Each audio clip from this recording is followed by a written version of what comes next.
Olá pessoal, tudo bem?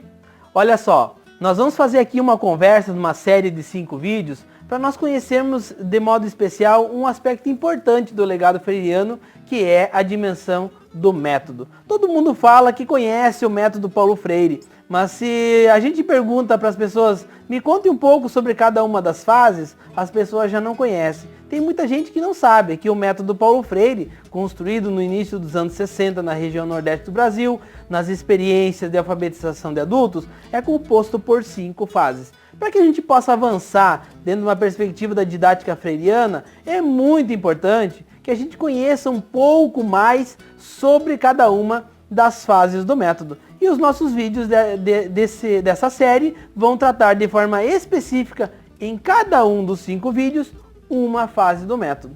Nesse nosso primeiro vídeo, nós vamos tomar como referência a obra Educação como Prática da Liberdade, onde no 4º capítulo se encontram os detalhes que o próprio Freire escreveu sobre cada uma dessas fases. Então, se você ainda não leu Educação como Prática da Liberdade, é muito importante que você conheça esse livro, compre esse livro, para que você possa se aproximar desse aspecto específico que diz respeito à metodologia freiriana. Então vejam bem, qual é a primeira fase do método? O Freire organiza isso dentro de uma sequência, não são fases estanques, vocês vão perceber que cada uma delas estão interligadas com as outras. A primeira fase, o Freire chamou de levantamento do universo vocabular. O que significa isso? O Freire, com os seus animadores, seus educadores, ele fazia um passeio pela comunidade onde ia se instaurar a educação de adultos e conversava com as famílias, com as pessoas, com as lideranças da comunidade para conhecer o que havia em comum nessa comunidade e localizar os aspectos mais importantes desse contexto onde se ia trabalhar no processo de alfabetização. Então, o levantamento do universo vocabular, na verdade, é a captação da realidade onde vai acontecer o círculo de cultura e o processo de alfabetização com as pessoas adultas. Isso era feito lá no início dos anos 60.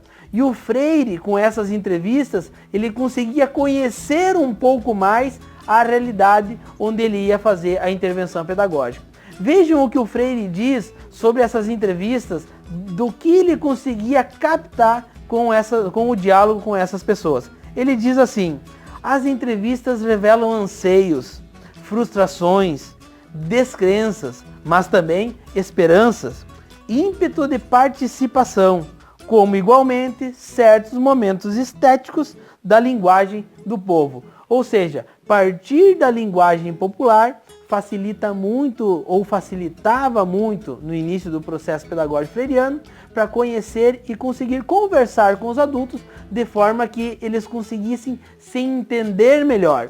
E quando o objeto do conhecimento faz parte do cotidiano da vida do adulto, segundo o Freire, os adultos conseguem compreender melhor esse contexto, compreender melhor esse objeto e assim pensar melhor atitudes de transformação da realidade. Vejam bem, meus amigos e minhas amigas, o que o Freire nos ensina com isso? Partir sempre na lógica da pedagogia da pergunta. Não levar respostas diretas para as pessoas com quem você trabalha, seja na academia, na escola ou na educação popular. Sempre pergunte. Quanto mais próximo você estiver das pessoas que você está educando e também se educando, muito mais você vai poder realizar um trabalho com mais eficiência. Isso cria também uma sinergia de afetividade muito grande, o que abre espaço para o aprofundamento do conhecimento. Não tenha dúvida, partir da pergunta é sim uma postura de um freiriano, de uma freiriana. Espero que você tenha gostado dessas dicas sobre a primeira fase do método, que é o levantamento do universo vocabular das pessoas com quem a gente trabalha. Utilize isso no teu cotidiano. Comece com a pedagogia da pergunta. Um forte abraço e força na luta!